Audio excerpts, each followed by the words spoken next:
Good morning, class. Welcome to our chemistry technique 2 class. We have been looking at the separation techniques. We did mention the various techniques involved, and one of them was chromatography, which we began to discuss. Now, today, I want us to continue where we left at. Remember, in our last class discussion, we discussed about chromatography. And we have said that there are 3 types of chromatography. These ones they are ascending, also we have the descending as well as the radial chromatography. Now the main purpose for carrying out chromatography was to separate the colors, to extract colors from a mixture of colors so as we obtain pure colors from the mixture. Now today we want to continue further and look at another type of chromatography, which is called thin layer chromatography. Now the principle is the same for all the techniques of chromatography. For example, the thin layer chromatography, the stationary phase is normally a thin layer of adsorbent. In most cases you can use the silica gel, or also you can use the alumina or cellulose. Now these are coated on a flat inert substrate. For example, we can use the glass slide. Now the unknown substance will diffuse the adsorbent material depending on the rate of movement, because different colors move at different rates. And therefore, this will enable them to spread out.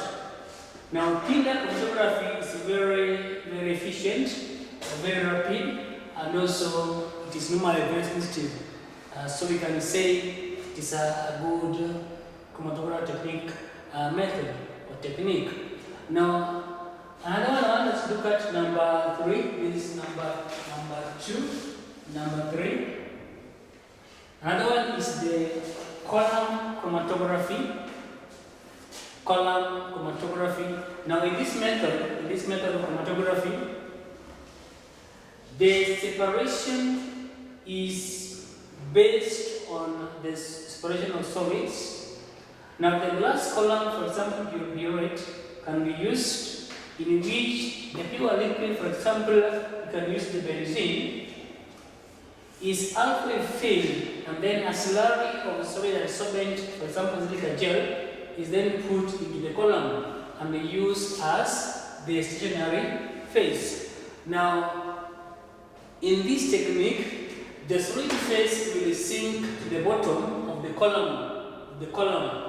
Then the disc of the filter paper is then placed on top of the column. Now the mobile phase will run off carefully so that cracks or channels don't appear, because normally they interfere with the final product. Then after addition of the mixture, the solution in different colors will emerge in the tube through a process referred to as elution. Now how do we then obtain the pure colors from the mixture? Now each solution obtained is then subjected to evaporation, or we can distill so that we can get the pure compounds which are in the color mixture. Otherwise, thank you. Let's proceed in our next class.